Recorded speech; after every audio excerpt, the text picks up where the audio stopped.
Chapter 34. The Sun Does Not Rise.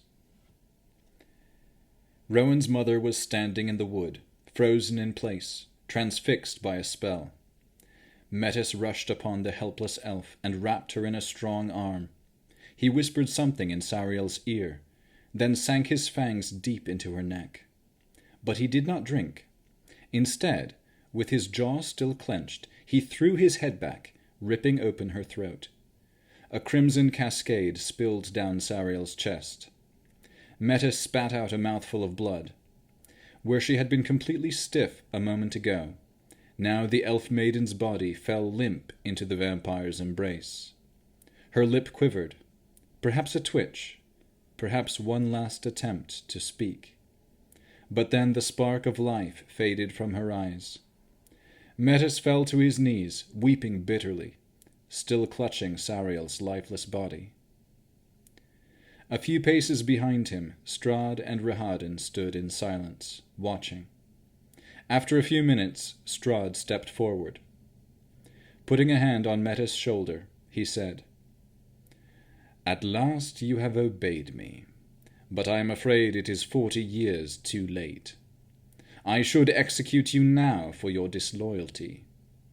I am, however, a man of honor, and I would sooner cut out my own eyes than kill my own brother. Baron Metis von Zarevich, henceforth you are banished from Barovia. Take the freedom I cannot have, and never come back."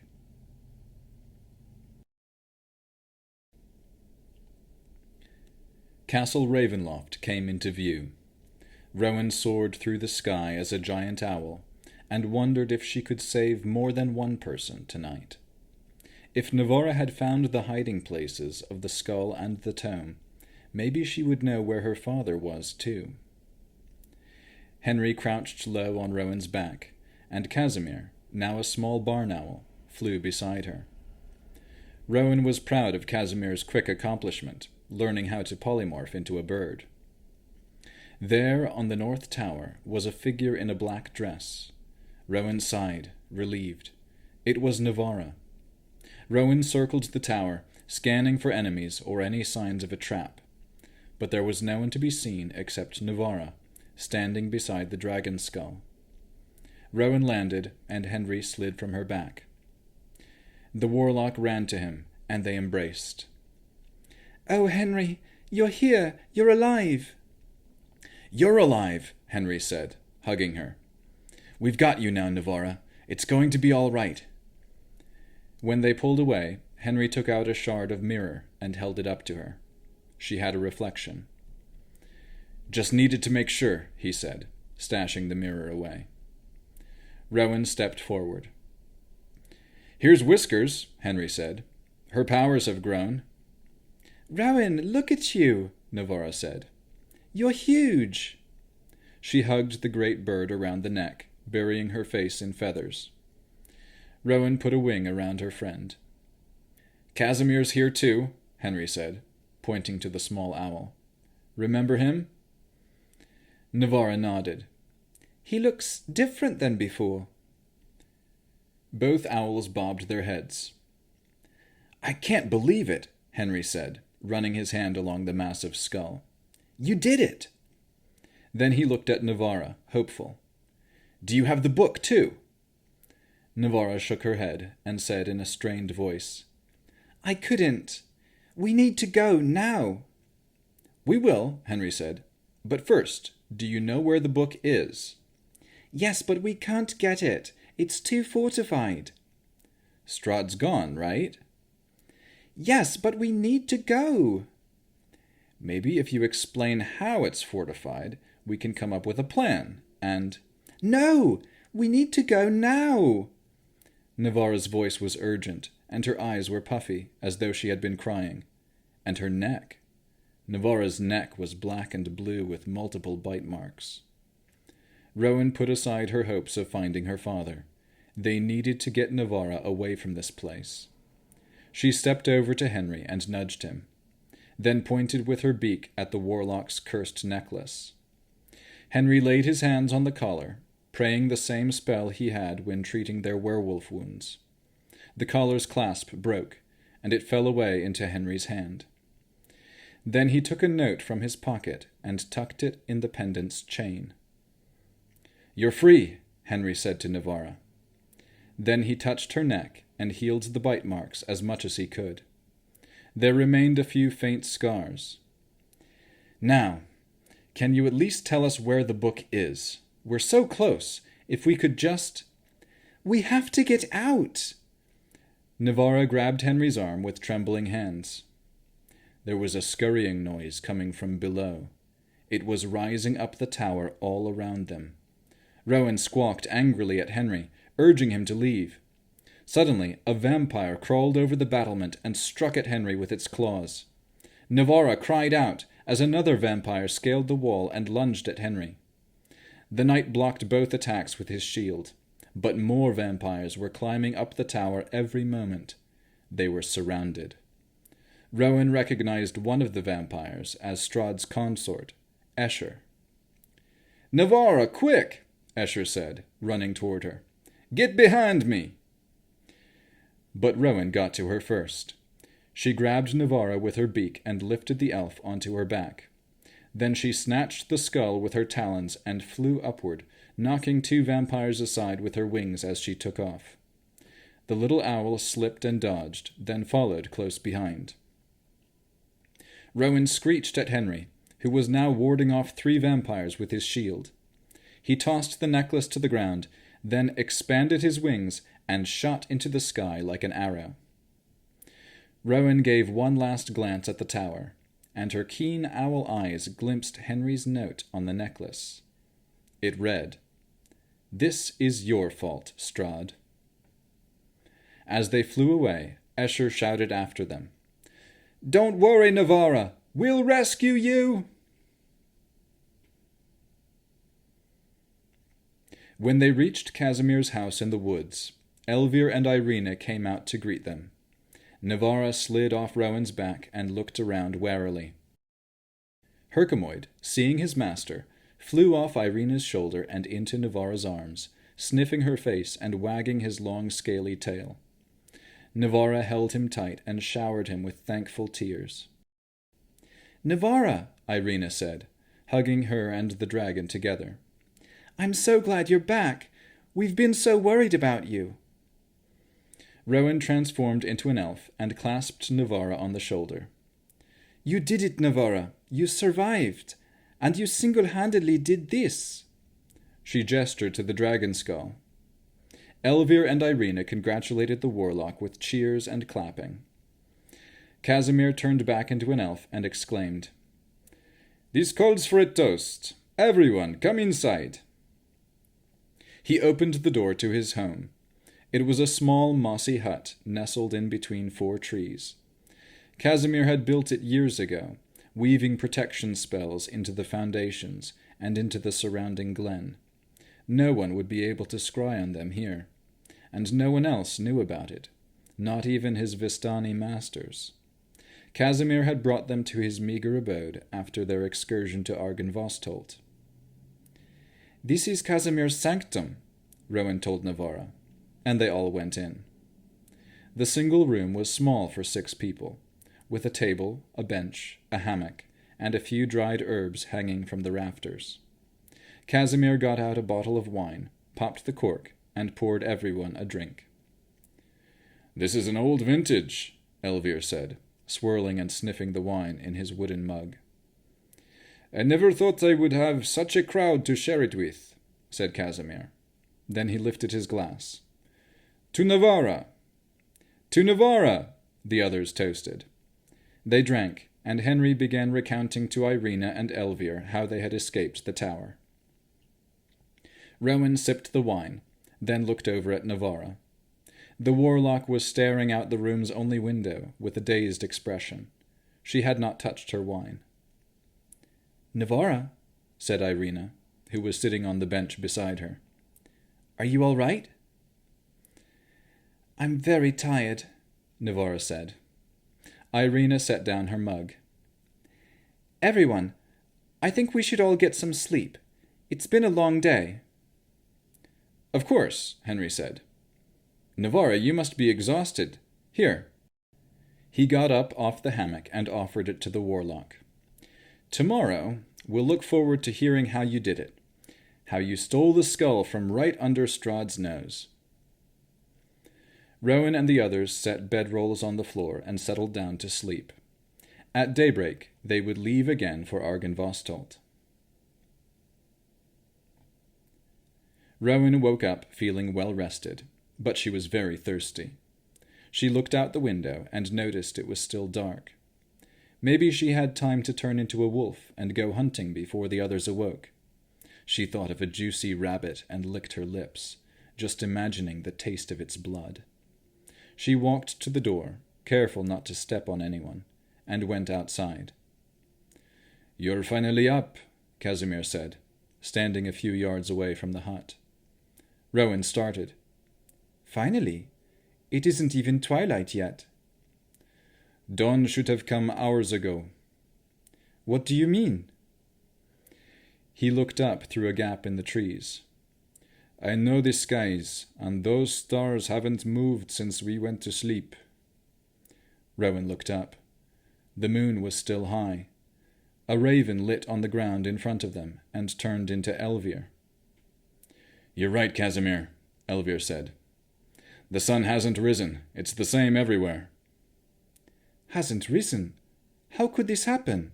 Rowan asked. "I know," Navarra said. They turned to see the warlock standing in the doorway. "It's Mother Night," she said. Once Henry and Irina were awake, they all began asking Navarra questions. "Strahd really went to the Amber Temple?" Rowan asked. They were all in the hut, packing their bags for the journey to Argynvostolt. Regardless of the dark, they still needed to return the skull to its tomb. "That's where he was when you came and got me," Navarra said. A shiver went up Rowan's spine as she thought of the dark shadow from her dreams, rippling in the depths of an amber stone. "And he got Mother Night to keep the sun from rising?" Irina asked. "It must be his retaliation for us consecrating the fanes," Rowan said. Navarra nodded. "Apparently." She sat on the bench in the corner, fidgeting with a braided bracelet on her wrist. She was the only one who had nothing to pack. All of her belongings, save for her focus, were left at the castle. Casimir found an extra bedroll and waterskin for her, but none of them had a change of clothes. Navarra's black dress and emerald crown reminded Rowan of stories she had heard about the Raven Queen, a deity of the Shadowfell. "How long do you think this darkness will last?" Elvir asked. "I mean, if this goes on for longer than a few days, it could ruin crops, farms, everything." "I don't know," Navarra said. "But I do know Strahd is determined to kill Henry. I think that will be his next goal." Henry fastened a pauldron on his shoulder, tightening the buckle. "I knew that much. He's wanted to kill me from the beginning."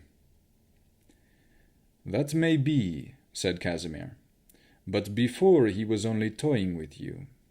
Now there is nothing to keep him from hunting us all down." "He's done playing games for sure," Rowan said, strapping her bedroll to her pack. "We've angered the lion now. But I would have liked to see the look on his face when he read Henry's note." "What note?" Navarra asked. "I just thought he'd like a taunting note, since that's what he always does for us," Henry said. "But tell us, Navarra, how did you do it? The skull. We didn't expect you to do it on your own, but wow!" Navarra told a rather jumbled story, and as she told it, her gaze shifted around the room, not making eye contact with anyone. The warlock's tale was hard to make out, and all Rowan understood was that she had disguised herself, conversed with a ghost who happened to be a jester, and used a feather to avoid spiders in the chapel's belfry. "And then I drank the potion of giant strength, because it was heavy. The skull, I mean. I wouldn't have been able to carry it on my own. And then, whoosh! I teleported to the tower, and then you guys came, and now we're here." Navarra let out a breath. Rowan was utterly confused, and by the looks of the others, so was everyone else. In all her story, Navarra had made no mention of Strahd. "Well," Henry said, scratching his chin, "I can't imagine it was easy." "I'm sure it wasn't," Irina said, resting a comforting hand on Navarra's arm. "But don't worry. We won't let that monster touch you again." Henry nodded. "Once we get the talisman and paralyze his ass, Apollo and I will make sure of that." He patted his sword. "The next time I see him," Rowan said with a smirk, "I'll fight him wolf to wolf, and we'll see who comes out on top." "Hey," Henry said, "I've already told Apollo he can do the honors." "You just want Strahd's head for yourself," Rowan said. "The devil will pay," said Irina. "One way or another, he'll get what's coming, and we can all rejoice once he's 6 feet under." Elvir let out a chuckle. "We'll need to burn him to ash before we bury him. Don't want that demon coming back." Henry lifted a vial of holy water from his pack. "I should shove some of this down his throat first. Watch him boil from the inside out." "We'll need some of that to pour on his ashes, too," Casimir said. "Make sure he's gone for good." "What a thought!" Irina exclaimed. "Just imagine that, Navarra. With Strahd dead, everything will be better." "Maybe we could scatter his ashes on holy ground," Casimir said. Henry tapped the vial with his forefinger. "I say we just let him rot in some manure pile. Ashes to ashes and shit to shit." "Stop!" Navarra shouted. "Stop talking about him like that." Everyone paused and turned to look at her. Navarra was standing with clenched fists and bloodshot eyes. Irina shook her head sympathetically. "Navarra, I know it must be hard for you right now, but when the charm wears off, you'll be able to think more clearly again, and—" "I'm not charmed," Navarra said, on the verge of tears. "It might not feel like it now," Irina continued slowly, stepping close to her. "But you just have to trust me when I say you'll think differently soon." "I'm not charmed. You all are going on about how to kill him, when we should be talking about how to break the curse." Henry put up his hands. "We will break the curse. You know we will. But killing Strahd is part of that. And when it's done, we'll all have reasons to be happy." "Why would that make me happy?" Navarra's face twisted, and she thumbed her bracelet so it moved in circles around her wrist. "You flippantly use words like devil and monster, as though he wasn't a person, as though he didn't have feelings." Irina took a step back.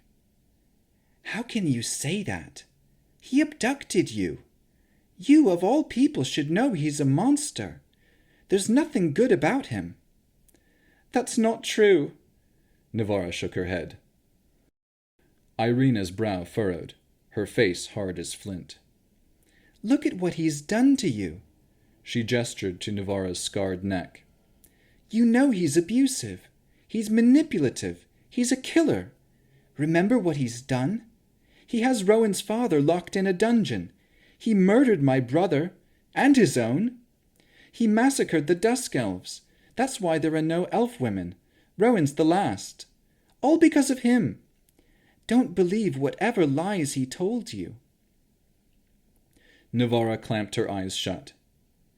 "He has done evil things, I know."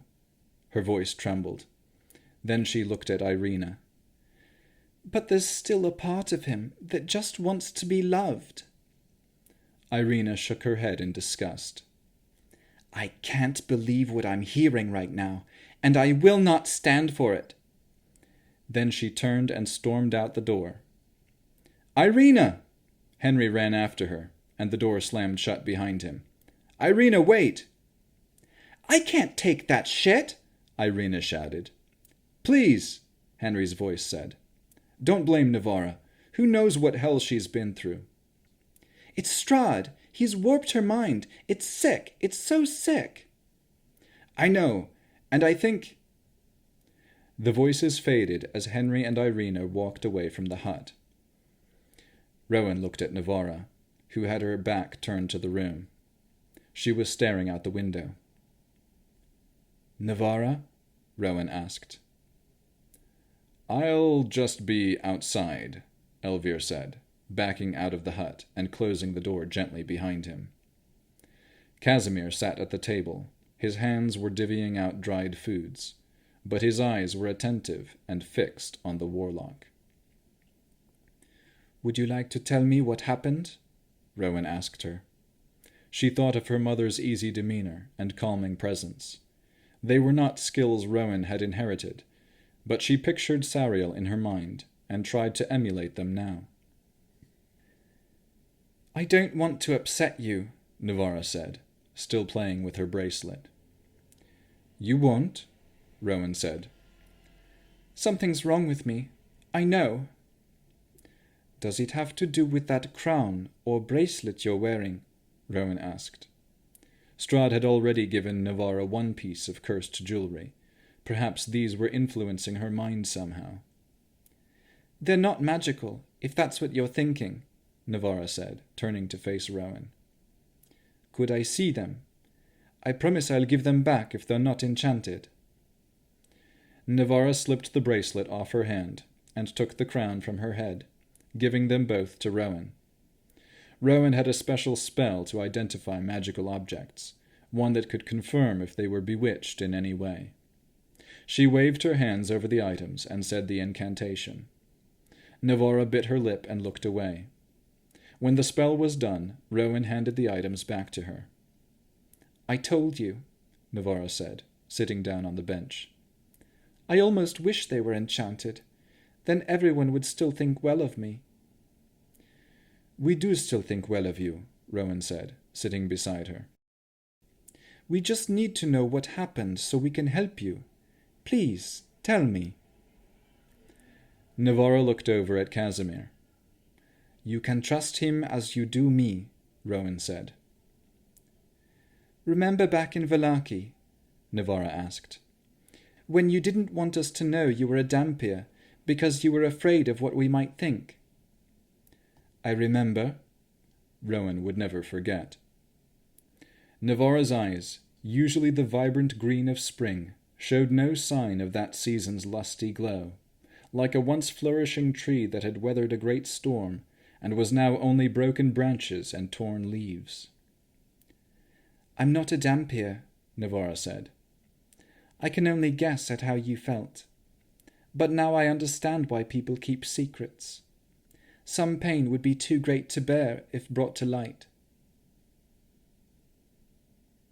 Rowan and Casimir went outside and left Navarra in the hut. Irina, Henry, and Elvir circled around them. Night lingered on. Stars flickered above. How is she? Henry asked. She's in a bad state of mind, Rowan said. Navarra had not told her much, hardly anything. When Rowan had asked about Strahd, Navarra choked up and said that he made her laugh, but she would not say how or why or give any details. Navarra had also emphasized that Strahd only charmed her once, and when she asked him not to, he never did again. The trauma was there. Strahd had done something to her, but much of it remained a mystery. One thing was clear. Navarra saw Strahd in a different way than she had before. Rowan could not judge her for this. After all, hadn't she thought differently about her father, too? Metis was still a harsh, cruel vampire, but he was no longer the villain she had imagined him to be. While Rowan did not understand why Navarra had sympathy for Strahd, she knew what it was like to live with a vampire and come out on the other side seeing a glimmer of humanity. Navarra had touched the darkness, and that was something they both now shared. "Should I go in there and try to remove any more curses?" Henry asked. I saw that crown and bracelet she was wearing." "I checked them," Rowan said. "There's no more magic at work. Other than her neck, I think Navarra's suffering is in her mind and spirit." "I've seen this before," Casimir said under his cowl. "My sister Patrina was a lover to Strahd. She was the only other consort that he never turned into a spawn. And he never turned her because Patrina was his ally. My sister bent the knee to Strahd, all so that she could have his power." Rowan turned on him. "That's not Navarra," she said firmly. "Navarra does have sympathy for Strahd, but she doesn't care about his power." Rowan knew what it was like to be tempted by power, but that was not Navarra's struggle. "Navarra cares about people, and now, for some reason, she's extended that care to Strahd." Irina put a hand on her head. "I don't get it." "I don't think any of us do," Rowan said. "But as I mentioned before, she's unstable. Whatever happened in Ravenloft, she's suffering because of it." Elvir cleared his throat.